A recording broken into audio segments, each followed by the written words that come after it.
அனைவருக்கும் வணக்கம். நான் உங்கள் ஜெய்சங்கர் ஜோதிட ரத்னா, அருப்புக்கோட்டை அண்ணாமலையார் ஜோதிட நிலையத்திலிருந்து உங்கள் ஜெய்சங்கர் பேசுகிறேன். இப்போ இன்றைக்கி நம்ம பார்க்கக்கூடிய தலைப்பு என்ன அப்படின்னு கேட்டிங்கன்னா, திருமணம் விவாகம் தொடர்பான தோஷங்கள். ஏன்னா சாதாரணமாக நம்ம ஜாதகம் பார்க்குறதுங்கிறது வேறு, திருமணம்னு வரும்போது ஏன்னா நம்ம பிள்ளையை கண்ணும் கருத்துமாக வளர்த்துருப்போம், அதே மாதிரி அவங்க பிள்ளையை வந்து கண்ணும் கருத்துமாக வளர்த்துருப்பாங்க. ஸோ இருவரையும் நம்ம இணைத்து வைக்கும்போது நம்ம குழந்தைய அவங்க நல்ல முறையில் வச்சுக்கிடுவாங்களா, அவருடைய மாப்பிள்ளையுடைய டைப் எப்படி, அதே மாதிரி பொண்ணுடைய டைப் எப்படி. ஏன்னா இப்போ தான் ரெண்டு பேருக்குமே அவ்வளோவா பொறுமைங்கிறதே இல்லையே. அப்படிங்கிறப்ப ஜாதகத்தில் குறைபாடு இருக்கா அப்படிங்கிறத நம்ம பார்க்கணும். தோஷம்னா வேற ஒன்றும் இல்லை, அது வந்து ஒரு குறைபாடுன்னு அர்த்தம். ஸோ ஒரு குறைபாடு உள்ள ஜாதகங்களை இணைக்கும் போது அவங்களுடைய வாழ்க்கை, பிள்ளைகளுடைய வாழ்க்கை வந்து வீணாக போயிடும். அதனால் நம்ம வந்து தோஷங்கள்லாம் இருக்கா அப்படிங்கிறத தெளிவாக நம்ம நல்லா பார்க்கணும். சரி, ஒரு ஜாதகத்தில் எத்தனை தோஷங்கள் இருக்குது சார் அப்படின்னு கேட்டிங்கன்னா, 10 வகையான தோஷம். அது என்னென்ன தோஷம் அப்படின்னு கேட்டிங்கன்னா, ஃபஸ்ட்டு வந்து செவ்வாய் தோஷம், 2வது சர்ப்ப தோஷம், 3வது கால சர்ப்ப தோஷம், 4 கள்ளத்திர தோஷம், 5 சனி தோஷம், 6 வந்து புத்திர தோஷம், 7 புணர்வு தோஷம், 8 விஷக்கன்னிகா தோஷம், 9 கிரக இணைவுகளால் வரக்கூடிய தோஷங்கள், 10 மாந்தி தோஷம். இப்போ அதையும் நம்ம பார்க்க வேண்டியிருக்கு. முன்னாடி 9 தோஷங்கள் தான் மெயினாக பார்ப்பாங்க, இப்போ மாந்தியும் நம்ம மெயினாக பார்க்கணும்.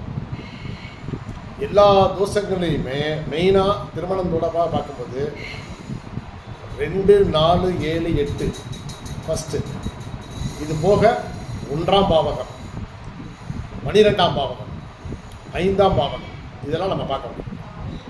அதனால் 1, 2, 4, 5, 7, 8, 12 இத்தனை பாவகங்களில் என்ன கிரகங்கள் இருக்குது, அவை ஏற்படுத்தக்கூடிய பாதிப்புகள் என்னென்ன அப்படிங்கிறத எல்லாமே நம்ம கிளியராக ஆராய்ச்சி பார்த்து தான் இருவரையும் நம்ம இணைச்சி வைக்கணும் திருமணத்தில். ஏன்னா பெற்றோர்கள் வந்து இதில் ரொம்ப தீவிரமாக இருக்கணும்.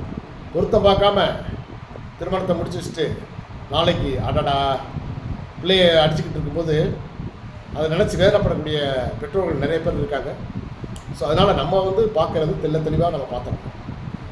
இங்கே அண்ணாமலை ஜோதிடத்தினால நாங்கள் கிளியராக எல்லா முறையில் பார்த்து தெளிவாக இருந்தால் மட்டும்தான் வந்து அவங்களுக்கு திருமணத்துக்கு நீங்கள் சம்மதிக்கலாம்ன்றதை நாங்கள் சொல்லிடுவோம்.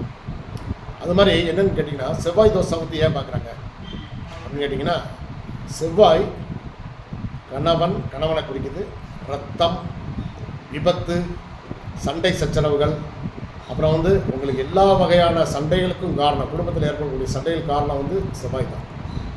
ஸோ அவர் எப்படி இருக்காருங்கிறத நம்ம பார்க்கணும். இந்த செவ்வாய் வந்து 2, 4, 7, 8 இந்த இடங்களில் இருந்தால், 12 இந்த இடத்துல இருந்தால் ஒரு ஆளுக்கு இருக்குது, ஒரு ஆளுக்கு இல்லை அப்படின்னு வச்சுக்கோங்களேன். இவர் வந்து ரொம்ப வேகமாக இருப்பார். செவ்வாயின் உக்கிரம் வந்து ஜாஸ்தியாக இருக்கும். இது வந்து மெயினாக குடும்பத்தில் பிரச்சனைகள் வர காரணமாக இருக்குது செவ்வாய். என்னென்னா, ஒரு தாம்பத்திய விஷயம் அப்படின்னு எடுத்துக்கிட்டோம், ஒன்றை மட்டும் தாம்பத்திய விஷயம்னு எடுத்துக்கிட்டோம்னா இவர் திருப்தி அடையவே மாட்டார். யார்? இந்த செவ்வாய் தோஷம் உள்ள ஒரு நபர் தாம்பத்தியத்தில் திருப்தி அடைய மாட்டார். அப்போ எதிர்பாலினர் அவங்க திருப்தி அடைஞ்சிருவாங்க, ஆனால் இவர் திருப்தி அடைய மாட்டார். மீண்டும் மீண்டும் மீண்டும் மீண்டும்ங்கிறப்ப உங்களுக்கு அவங்க அதிலே வாழ்க்கையை வெறுத்து போய் தாம்பத்தியத்தின் மேலேயே வந்து எங்களுக்கு வேணாம் அப்படின்ற மாதிரி வந்துடுவாங்க. அதே மாதிரி நிறைய விஷயங்களில் ஒத்து போக மாட்டாங்க. ஏன்னா ஒரு வேகமானவங்களுக்கும் ஒரு வேகமே இல்லாதவங்களுக்கும் நட போட்டி வச்சா கூட 2 பேரும் ஒன்றா போகிறது இல்லை. அப்போ நம்ம வந்து ஜாதகத்தில் செவ்வாய் தோஷம் மெயினாக பார்க்கணும். சரியா? செவ்வாய் தோஷம் உள்ள நபருக்கு செவ்வாய் தோஷம் உள்ள நபரையே திருமணம் செய்து வைத்தால் நல்லதுன்னு சொல்லி முன்னோர்கள் சொல்லியிருக்காங்க. ஆனால் இப்போ என்ன சொல்கிறாங்க அப்படின்னு கேட்டிங்கன்னா, ஒருவர் வேகமாக இருக்கட்டும், ஒருவர் அமைதியாக போனால் நல்லது தானே.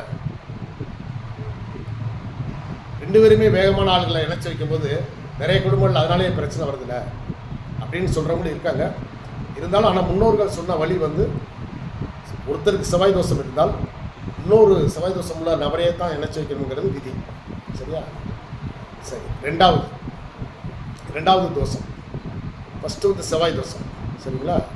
ஆமாம். ரெண்டாவது உங்களுக்கு வந்து பார்க்க போகிறது வந்து என்ன அப்படின்னு கேட்டிங்கன்னா களத்திர தோஷம்னு ஒன்று பார்ப்போம். களத்திர தோஷம் அப்படின்னு கேட்டிங்கன்னா அதுக்கு வந்து 7ஆம் இடம் தான் களத்திர தோஷம். களத்திரம் வந்து 7வது இடம். 7ஆம் இடத்துல எந்த கிரகங்கள் நிற்குதுங்கிறத நம்ம பார்க்கணும். அதில் பாவக்கிரகங்கள் இருந்துச்சு அப்படின்னு கேட்டிங்கன்னா அது வந்து உங்களுக்கு களத்திர தோஷம் தான். ஏன்னா அந்த பாவக்கிரகங்கள் வந்து இருவரையுமே சேரப்படாது கூடி புத்திர பாக்கியத்தை பெறுவதுங்கிறது இறைவனுடைய படைப்பு. அப்போ அது வந்து அந்த இடம் வந்து சுத்தமாக நல்ல கிரகங்கள் அந்த இடத்துல இருக்கணும். அதுக்கு வந்து 1ஆம் இடமும் 5ஆம் இடமும் இது நல்ல கிரகங்கள் அதில் இருந்துச்சுன்னா உங்களுக்கு அதில் வந்து புத்திர